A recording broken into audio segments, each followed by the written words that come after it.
Le Centre culturel du Beau-Canton vous souhaite la bienvenue ici à Chigny pour la 4e édition des Poésicales 2024. Donc, ce projet itinérant est porté par le secteur des musiques amplifiées et le service du livre de la province du Luxembourg. Et cette année, en partenariat avec Tribal Souk et le Centre culturel, on a donc invité plein d'associations et artistes locaux à s'approprier le recueil poétique de Jacinthe Mazzochetti, publié au Chat polaire et illustré par Elena da Silva Casquillo. Donc voilà, on va passer un bon moment ensemble. Et donc, je cède la parole à mes collègues de la province. Merci d'être venus. Merci Catherine et merci au Centre culturel du Beau-Canton pour son accueil. Alors un très court mot de présentation, je m'appelle Benoît Nivelet, je travaille à la province de Luxembourg au service culture et sport, secteur musique amplifiée, donc je m'occupe de tout ce qui est musique, on va dire rock dans la province. Et donc on gère une plateforme qui s'appelle l'ampli.be où vous retrouvez tous les artistes de la province de Luxembourg, mais on gère également des projets. Et l'idée, une fois m'est venue, d'aller toquer à la porte du service du livre, de collaborer avec un autre service provincial et de me dire tiens, la littérature, la musique ont toujours fait voilà, sont toujours très bien entendus. Et pourquoi pas monter un projet avec le service du livre et de mettre en musique, l'idée de mettre en musique en fait des artistes, avec des artistes de l'ampli.be et des poètes et des autrices, auteurs de la province de Luxembourg, de mettre en musique voilà, des poésies, des textes, pour sortir un petit peu la littérature des salons littéraires avec table, deux chaises, une pile de livres, le roll-up de l'éditeur, où on va de salon en salon et de faire une halte dans le spectacle vivant, de donner un peu vie à une œuvre littéraire, de la présenter d'une façon différente, originale, innovante. Le mot innovant revient souvent maintenant. Mais c'était cette volonté-là, vraiment, de proposer quelque chose d'autre, de dépoussiérer un petit peu quand même, hein, parfois un petit peu aussi, donc l'image que l'on peut avoir de la poésie, de la littérature. Donc c'est le but premier aujourd'hui, c'est pour ça qu'on est rassemblés. Et c'est aussi voilà, l'occasion d'un échange riche avec tous les acteurs culturels de la commune de Chigny, Florenville, des jeunes des écoles, de l'Institut Sainte-Anne, donc je vais en oublier si je me lance dans la liste, mais voilà, de tous les acteurs ici présents, Tribal Souk évidemment, enfin les artistes, ils vont être présentés, vous allez apprendre à les connaître. Donc c'est vraiment un échange, voilà, un échange riche en découverte, en création, voilà, c'est tout un univers qui se met en place autour de l'œuvre de Jacinthe Mazzochetti. Je vais céder la parole à ma collègue Alicia, voilà, qui aura la charge de présenter cette 4e édition des Poésicales. Merci à toutes et à tous. Merci. Alors, bonjour à tous. Cet après-midi, effectivement, ce sera une traversée poétique autour du recueil En écorche, donc de Jacinthe Mazzochetti, illustré par Elena da Silva Casquillo, et paru au Chat polaire. Alors, on vous remercie évidemment toutes les deux d'être présentes avec nous aujourd'hui. On aura l'occasion de les entendre dans le courant de l'après-midi.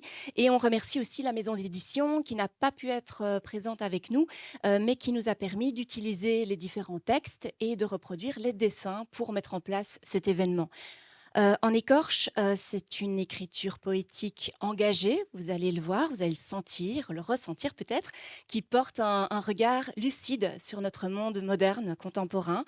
Et c'est donc cet ouvrage qui aura servi de matériau à des artistes, à des élèves, à des partenaires locaux pour des explorations artistiques qui sont très variées et que vous allez découvrir avec nous cet après-midi. Merci donc au Beau-Canton pour son accueil, de donner aussi une voix à ce type de récit qui est hors sentier, un peu sur des chemins de traverse. Voilà, merci. Je vous avoue que c'est une après-midi merveilleuse, mais je suis toute pleine déjà de toutes les émotions donc c'est vraiment pas facile d'être là devant vous, mais en même temps, je me réjouis.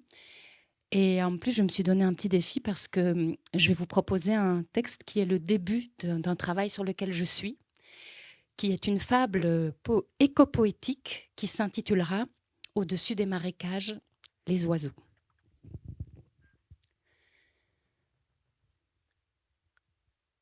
Connaissez-vous l'histoire des sourires perdus,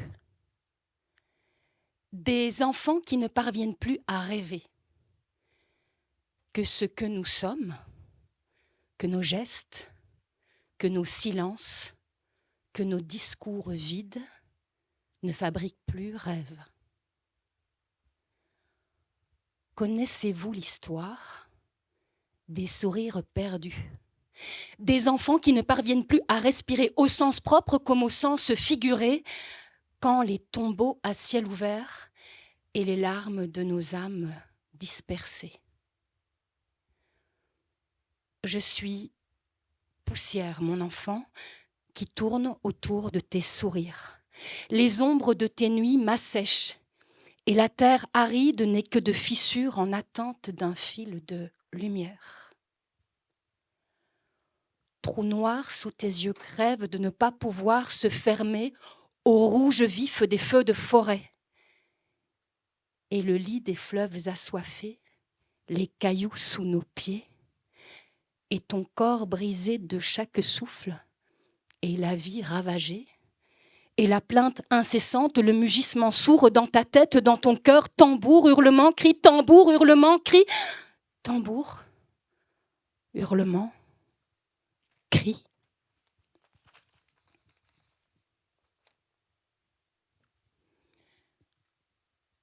Sous les tombes de nos oublis, le passereau Achiola Elysiana, le criquet des montagnes, la violette de cri, le poisson-chat siamois, la chauve-souris à longues oreilles, défuntés sans faire le moindre bruit. Sous les tombes de nos oublis, les pieds nus dans les rivières et l'eau des sources bues à pleine gorgée, les rires essoufflés de courir les champs d'infinies marguerites et les cheveux paillés de dormir à sol ouvert. Sous les tombes de nos oublis, s'en vont et viennent les enfants aux ailes coupées. Dans les fenêtres trop propres, leurs rêves fissurés. Et leur corps tombe de ne plus pouvoir voler. Faut-il continuer? Faut-il que quelque chose continue? Par la vitre sale de ma vie en sursis, la chaleur du soleil sur ma joue brûle.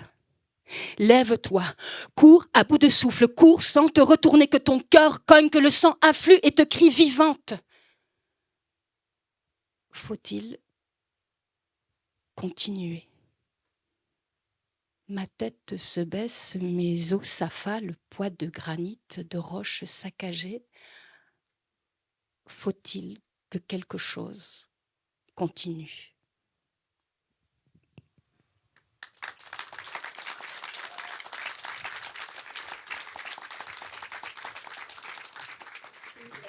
On va partager.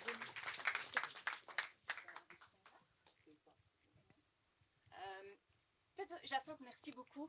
Peut-être on pourrait commencer par vous présenter. J'ai envie de vous demander quel est votre parcours académique d'abord, et puis le genre de texte que vous écrivez. Ok, parcours académique. Non, mon parcours académique n'est pas dans la littérature. J'ai étudié la communication et l'anthropologie. Mais par contre, j'écrivais déjà avant de la poésie notamment. Et puis, c'est quelque chose qui est resté tout au long, mais qui n'est pas le résultat d'un parcours d'études ou de... Voilà. L'écriture est très importante dans ma vie. Vous êtes enseignante, et à côté de ça, il y a aussi toute une série d'ouvrages qui sont des ouvrages d'anthropologues, Oui. des ouvrages qui sont publiés pour l'université, mais aussi donc des nouvelles, des témoignages, et puis encore d'autres choses. Oui, alors j'essaye beaucoup de choses. Donc oui, j'explore nouvelles, poésie, romans, récits, et puis de plus en plus des textes qui sont un peu à l'intersection de multiples, justement, chemins, multiples entrées. Un peu comme le petit bout que je vous ai présenté là il y a quelques minutes. On ne saurait pas très bien dans quelle case le mettre. Mais je décide pas à l'avance, c'est en fonction de, tiens, voilà, je suis habitée par cette question, je suis habitée par... Quels sont les mots que je vais trouver pour essayer d'en faire quelque chose? On sent qu'effectivement, il y a donc des genres qui se côtoient, que tout n'est pas dans une case, que c'est pas évident d'ailleurs de vous classer, et tant mieux.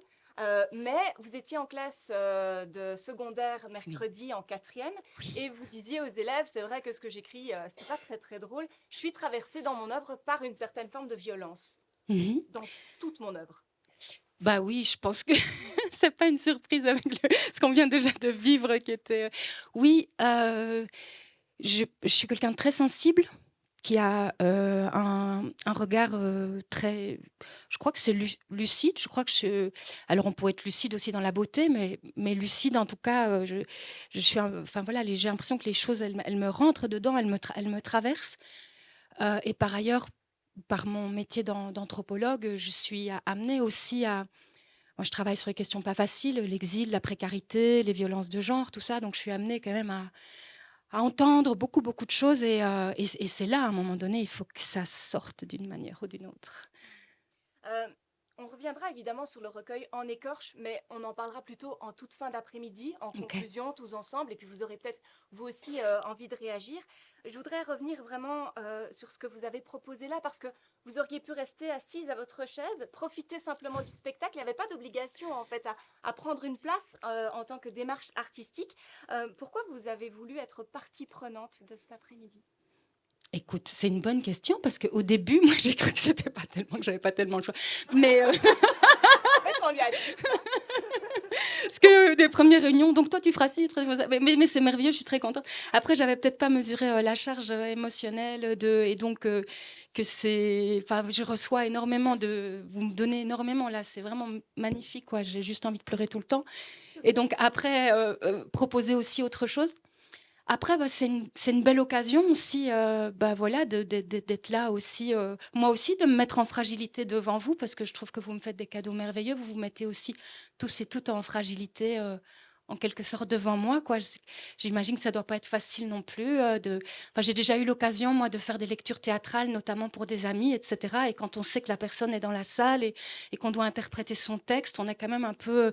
Enfin, en tout cas, moi, je sais que j'ai ressenti une appréhension de comment il va prendre mon interprétation de son texte, tout ça. Donc il y a quelque chose, j'imagine, qui est aussi pas forcément évident. Ça me met moi aussi dans une posture de fragilité. Et puis je me suis dit que c'était l'occasion aussi de partager avec vous l'écriture dans laquelle je suis pour le moment, puisque j'ai beaucoup réfléchi à ce que j'allais faire et que finalement je me suis dit, ben non, prends ce risque-là de proposer ce travail qui est en chantier, mais qui me tient particulièrement à cœur, quoi. Vraiment, comment nos enfants grandissent dans